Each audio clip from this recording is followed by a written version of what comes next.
تمسكوا بأخلاق صاحب الذكرى صلى الله عليه وسلم، ولا تلتفتوا إلى من شذ وزاغ وانحرف فكفر الأمة لأنها تحتفل بالمولد. قد يستغرب البعض، بل قد يتساءل البعض: من يحتفل بالمولد أم فقط يقولون لا نحتفل؟ لا، يكفرون ويبيحون دماء المسلمين. بل أفتى بعض مفاتيهم فقال إن الذبيحة التي تذبح في المولد أحرم عند الله من الخنزير. وقال بعض مفاتيهم، وهذا أريتكم إياه السنة الماضية في الصحف، قال عنكم، عن المسلمين، عن 1.5 مليار من المسلمين في الأرض يحتفلون بالمولد، قال هؤلاء أشباه اليهود.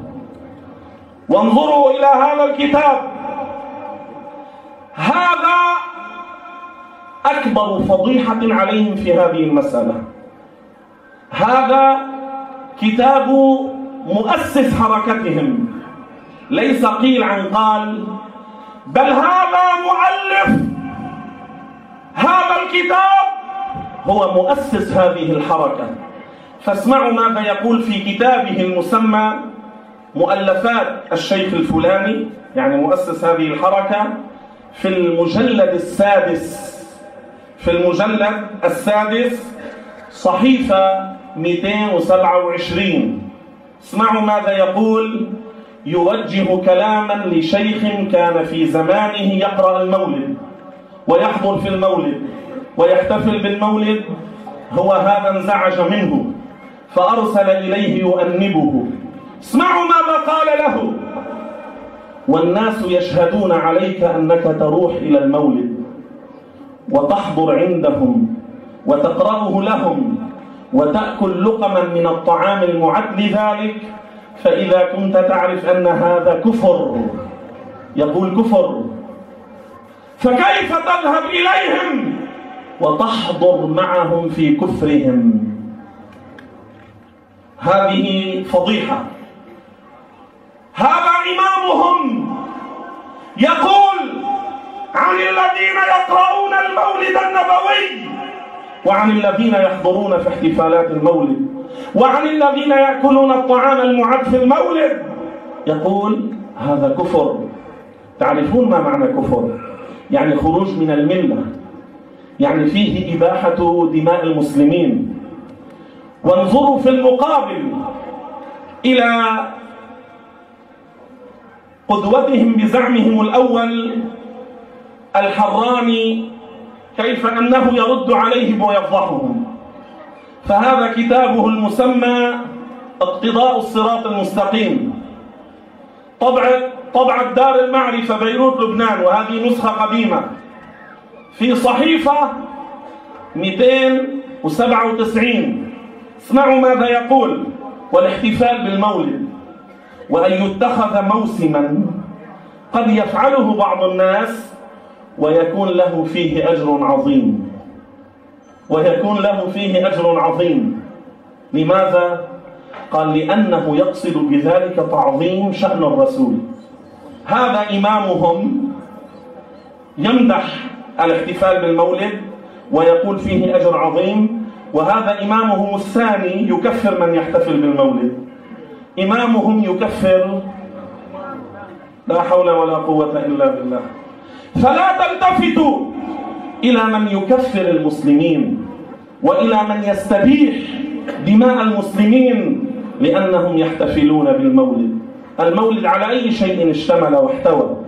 على قراءة القرآن، وعلى ذكر الله، وعلى الصلاة على رسول الله، وعلى مدح رسول الله، وعلى موعظة دينية، وعلى القصائد الزهدية، وأي ضرر في ذلك؟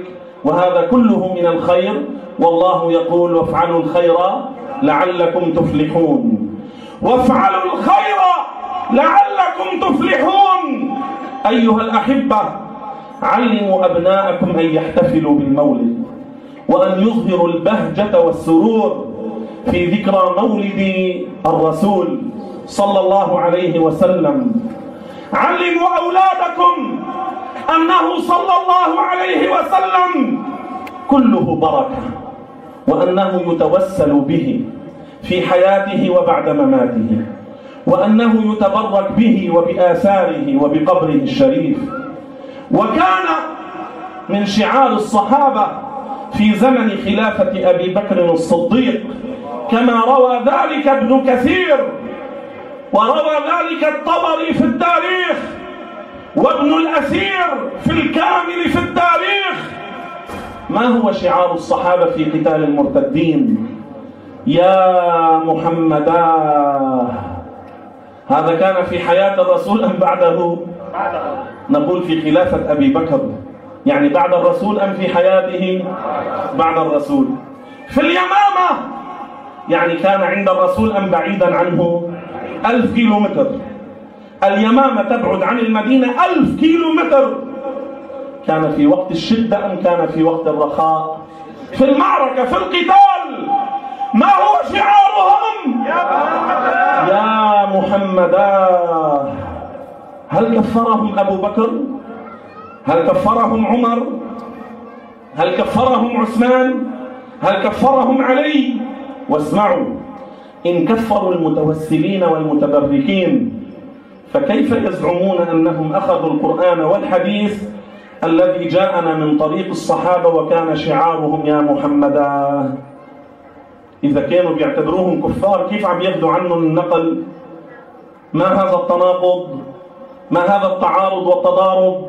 إذا علموا أبناءكم أن التوسل برسول الله ليس شركا، وأن التبرك برسول الله ليس شركا، وأن الاحتفال بالمولد النبوي ليس شركا، بل علموا أبناءكم أن يحتفلوا ويتوسلوا ويستغيثوا ويتبركوا بقبر رسول الله وبآثاره وما كان من شعره وثيابه صلى الله عليه وسلم.